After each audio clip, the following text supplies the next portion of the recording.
Interesting, trustee and executor, बेटा दो term है, ट्रस्टी एंड एग्जीक्यूटर। ट्रस्टी का मतलब होता है किसी के ट्रस्ट की रक्षा करना। बेटा किसी ने आप पे ट्रस्ट किया है, आप पे विश्वास किया है, और उसके विश्वास को मीट करना, उसके साथ विश्वासघात मत करना, उसको धोखा ना देना। तो bank as a trustee role play करता है। आपने बैंक पे ट्रस्ट किया और बैंक आपके ट्रस्ट को सच्चा साबित करेगा। सर कैसे करेगा? बेटा देखो, वो लोग जिनके पास बहुत पैसा होता है लेकिन वो ये चाहते नहीं कि जब तक वो जिंदा हैं उनके पैसा मरने के बाद कहाँ जाएगा वो उनके करीबी लोगों को भी पता चले, वो ऐसा नहीं चाहते बेटा, क्योंकि लोग उसका गलत फायदा उठा सकते हैं, उसका गलत फायदा उठा सकते हैं बेटा। जैसे मान लो किसी बूढ़े आदमी ने अपनी पूरी जो विल है, जो वसीयतनामा है, वो किसी व्यक्ति के नाम लिख रखी है। अब वो व्यक्ति सोचता है कब ये बूढ़ा आदमी दुनिया से जाए और इसकी सारी संपत्ति मेरे नाम हो जाए, और वो बूढ़ा 1 साल और जी जाता है, 1 साल और जी जाता है, और वो जो दूसरा व्यक्ति है वो बेचारा खुद अब बूढ़ा होने को हो रहा है। वो सोच रहा है भैया कहीं ये ना हो उससे पहले मैं ही दुनिया से बस जाऊं, दुनिया से चला जाऊं। तो मैं एक प्लान मेरे दिमाग में आया, मेरे दिमाग में एक प्लान आया। क्या बेटा आप समझ गए क्या प्लान आया? हाँ बेटा, बच्चों का दिमाग बड़ा खुराफाती होता है, बच्चे खुद ही समझ गए हैं, बच्चे खुद ही समझ गए। तो बेटा प्लान वही आया जो आप लिख रहे हैं कि उस बूढ़े आदमी को मरवा देता हूं। तो बेटा वो बूढ़ा आदमी अगर मर जाएगा तो सारी वसीयत तो उसी दूसरे आदमी के नाम आएगी। हालांकि उसका नाम नहीं आना चाहिए कि उसने कैसे मरवाया, ऑब्वियस ही बात है, नहीं तो वो बेचारा जेल चला जाएगा।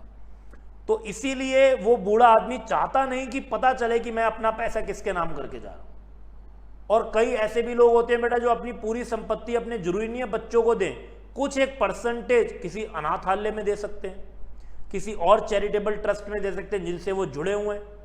अब मान लो बेटा उनके बच्चे जो उनकी दिन रात सेवा कर रहे हैं या उनका ख्याल रखते हैं, तभी भी वो व्यक्ति सारा पैसा उनको नहीं देना चाहता। और अगर उनको पता चल गया कि हम तो भैया जिनकी इतनी पूजा करते हैं, सेवा करते हैं, वो तो हमारा पैसा किसी और को दे रहे हैं, चाहे वो कोई संस्था हो या कोई और आदमी हो, कोई भी हो व्यक्ति, तो उसके जो नियर एंड डियर हैं, जो उसकी सेवा कर रहे हैं, वो सेवा करनी बंद कर देंगे। कहेंगे क्यों इस बूढ़े की सेवा करें, ये तो हमको कुछ देने नहीं वाला जाने के बाद। ठीक है बेटा, तो भी मामला खराब हो जाएगा। इसलिए वो बूढ़ा आदमी क्या करता है, बैंक में अपनी विल, अपनी वसीयत को प्रिजर्व करता है। प्रिजर्व का मतलब संभाल के रखने को बैंक को कहता है।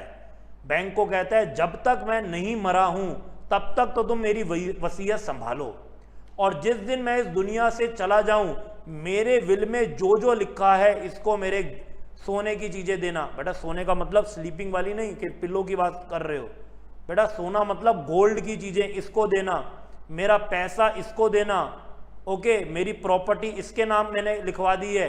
बिल्कुल उसी के अकॉर्डिंगली बैंक की जिम्मेदारी है बेटा, एक लॉयर की तरह वो ये काम एग्जीक्यूट करेगा और उस व्यक्ति को वो पैसे देगा जिसका नाम विल में लिखा हुआ है, उसके हिसाब से चलेगा। तो इसीलिए इसके अंदर 2 पॉइंट है, जब वो विल को प्रिजर्व कर रहा है तब वो है ट्रस्टी, और जब वो विल के हिसाब से सबको चीजें बांट रहा है तब है वो एग्जीक्यूटर बेटा, क्योंकि वो एग्जीक्यूट कर रहा है उस चीज को जो विल में लिखा गया, वसीयतनामा में लिखा गया। ठीक है बेटा, ये जो चीजें होती है ना सुपर वेल्दी लोगों में होती है, जहां के बच्चे भी नालायक है उनको नहीं पूछते बेटा। हम लोग मिडिल क्लास फैमिली से बिलोंग करते हैं, हमारे में यही कल्चर है कि जो दादाजी का था वो दादाजी चले गए, पापा का हो गया, आगे आपका होगा, आपके आगे नेक्स्ट जनरेशन का होगा, ऐसे ही चलता रहता है। लेकिन बेटा जो बहुत रिच हो जाते हैं ना उनमें कई बार इमोशनल कनेक्ट खत्म हो जाता है, वहां बच्चे पेरेंट्स को नहीं पूछते, तो पेरेंट्स का भी बच्चों से डिस्कनेक्ट हो जाता है बेटा। ओके, तो वहां पर वो चाहते हैं जो मुझे पूछ रहे हैं, मुझे तो बेटे ने घर से निकाल दिया, मैं तो वृद्धाश्रम में पड़ा हुआ हूं, तो मेरे पास जो भी है मैं चाहता हूं कि वृद्धाश्रम के बाकी लोगों का हो जाए, अनाथालय में गरीब बच्चे हैं उनका हो जाए, तो उनके नाम करके जाते हैं और अपनी विल को बना के किसको दे के जाते हैं बेटा, बैंक को दे देते हैं कि बैंक अपने आप उन लोगों को देगा जिनका मैंने इसमें नाम लिखा। कोई मिसयूज इसका नहीं हो पाएगा। घर पे रखूंगा, कोई विल देख लेगा, कोई बेटा मुझे मार देगा, कुछ हो जाएगा, जान को खतरा है। क्या ये पॉइंट सब बच्चों को समझ में आया? आइए बेटा इसको पढ़ते हैं। Commercial banks preserve the wills of their customer as trustee, trustee के तौर पे, and execute them after their death as executor. देखो मैंने तो बेटा तुम्हें कितना कुछ समझा दिया, एक्चुअल में तो तुम्हें बस 2 लाइनें लिखनी है, सिंपल सी साधारण सी, लेकिन इसके पीछे का मीनिंग बहुत बड़ा है जो आपको पता होना चाहिए।